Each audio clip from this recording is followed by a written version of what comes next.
Assalamualaikum warahmatullahi wabarakatuh. Oke teman-teman, kali ini saya akan menjelaskan bagaimana Pancasila dalam arus sejarah bangsa Indonesia.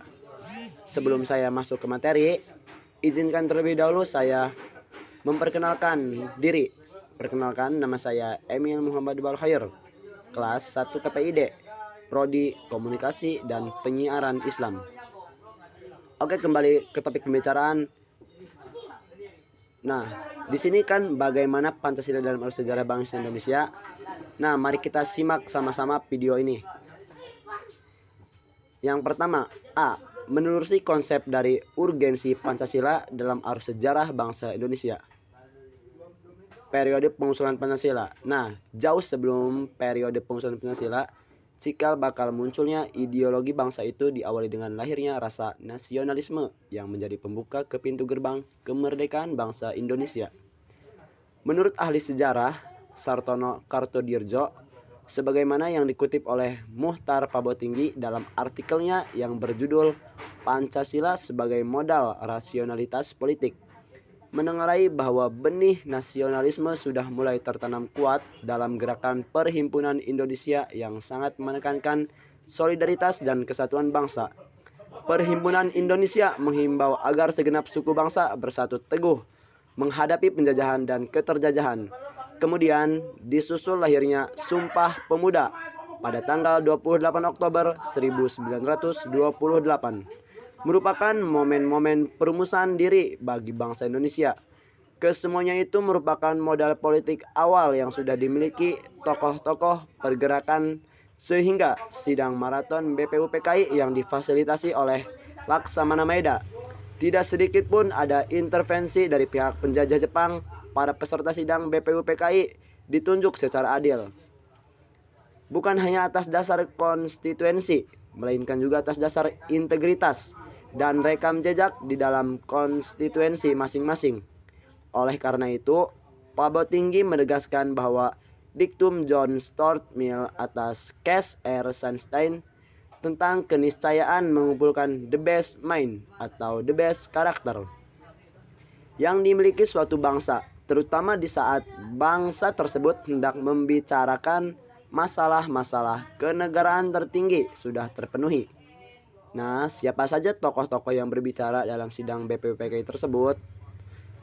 Kali ini menurut catatan sejarah, diketahui bahwa sidang tersebut menampilkan beberapa pembicara, diantaranya yaitu Mr. Muhammad Yamin, Insinyur Soekarno, Ki Bagus Hadikusumo, Mr. Supomo. Nah, keempat tokoh tersebut menyampaikan usulan tentang dasar negara menurut pandangannya masing-masing. Meskipun demikian, perbedaan pendapat di antara mereka tidak mengurangi semangat persatuan dan kesatuan demi mewujudkan Indonesia merdeka.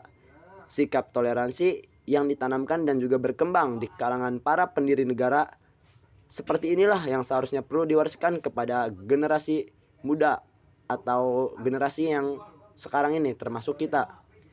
Salah seorang pengusul calon dasar negara dalam sidang BPUPKI adalah Insinyur Soekarno yang berpidato pada 1 Juni 1945.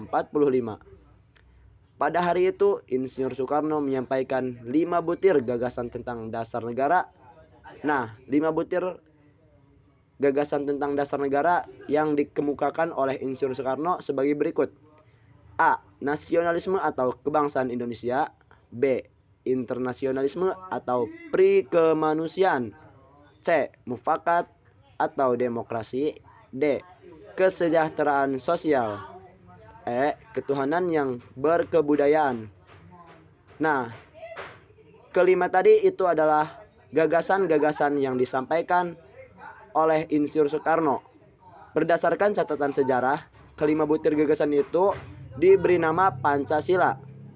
Selanjutnya, Soekarno juga mengusulkan jika seandainya peserta sidang tidak menyukai angka 5, maka ia menawarkan angka 3, yaitu Trisila yang terdiri atas 1.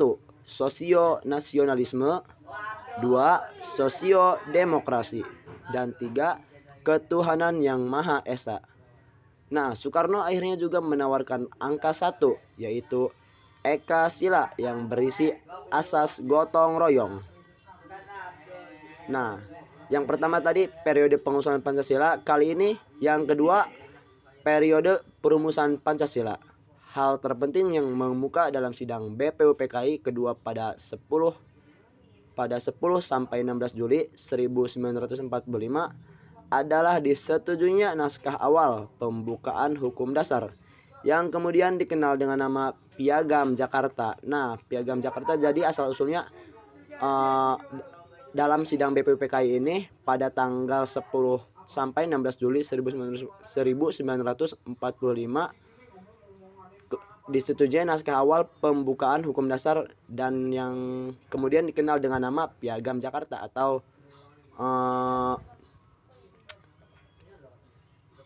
karakter Jakarta.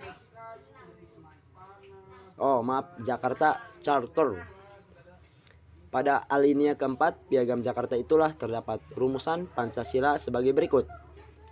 1. Ketuhanan dengan kewajiban menjalankan syariat Islam bagi pemeluknya. 2. Kemanusiaan yang adil dan beradab. 3. Persatuan Indonesia. 4. Kerakyatan yang dipimpin oleh hikmat kebijaksanaan dalam permusyawaratan perwakilan. 5. Keadilan sosial bagi seluruh rakyat Indonesia. Naskah awal pembukaan hukum dasar yang dijuluki Piagam Jakarta di kemudian hari dijadikan pembukaan Undang-Undang Dasar 1945 dengan jumlah perubahan di sana sini. 3. Periode pengesahan Pancasila. Peristiwa penting lainnya terjadi pada 12 Agustus 1945. Ketika itu Soekarno, Hatta, dan Rajiman Weddireningrat dipanggil oleh penguasa militer Jepang di Asia Selatan ke Saigon untuk membahas tentang hari luar dugaan. Ternyata pada 14 Agustus 1945 Jepang menyerah kepada sekutu tanpa syarat. Nah, pada 15 Agustus 1945 Soekarno, Hatta, dan Rajiman kembali ke Indonesia. Kedatangan mereka disambut oleh para pemuda yang mendesak agar kemerdekaan bangsa Indonesia diproklamasikan secepatnya, karena mereka tanggap terhadap perubahan situasi politik dunia pada masa itu. Para pemuda sudah mengetahui Jepang menyerah kepada sekutu, sehingga Jepang tidak memiliki kekuasaan secara politis di wilayah pendudukan, termasuk negara Indonesia ini. Perubahan situasi yang cepat itu menimbulkan kesalahpahaman antara kelompok pemuda dengan Soekarno dan kawan-kawan, sehingga terjadilah penculikan atas diri Soekarno dan Muhammad Hatta ke Rengas Dengklok. Dalam istilah pemuda pada waktu itu, mengamankan. Tindakan pemuda itu berdasarkan keputusan rapat yang diadakan pada pukul 24.00 waktu Indonesia Barat menjelang 16 Agustus 1945 di Cikini nomor 71 Jakarta. Melalui jalan berikut, akhirnya dicetuskanlah proklamasi kemerdekaan Indonesia pada 17 Agustus 1945. Teks kemerdekaan itu didiktekan oleh Muhammad Hatta dan ditulis oleh Soekarno pada dini hari. Dengan demikian, naskah bersejarah teks proklamasi kemerdekaan Indonesia ini digagas dan ditulis oleh dua proklamator tersebut, sehingga wajar jika mereka dinamakan Dwi Tunggal. Selanjutnya, naskah tersebut diketik oleh Sayuti Melik. Rancangan pernyataan kemerdekaan yang telah dipersiapkan oleh BPUPKI yang diberi nama Piagam Jakarta akhirnya tidak dibacakan pada 17 Agustus 1945 karena situasi politik yang berubah. Nah, oke teman-teman, mungkin penjelasan dari saya sampai di sini. Kita ulas kembali tadi bagaimana Pancasila dalam arus sejarah bangsa Indonesia itu ada 3 periode. Nah, yang pertama ada periode pengusulan Pancasila, nomor 2 ada periode perumusan Pancasila, yang ketiga periode pengesahan Pancasila. Jadi ada 3 ya teman-teman. Yang pertama pengusulan, perumusan, dan pengesahan. Mungkin sampai di sini penjelasan singkat dari saya. Kurang lebihnya mohon dimaaf karena saya juga masih dalam tahap belajar. Wabillahi taufiq wal hidayah. Wassalamualaikum warahmatullahi wabarakatuh.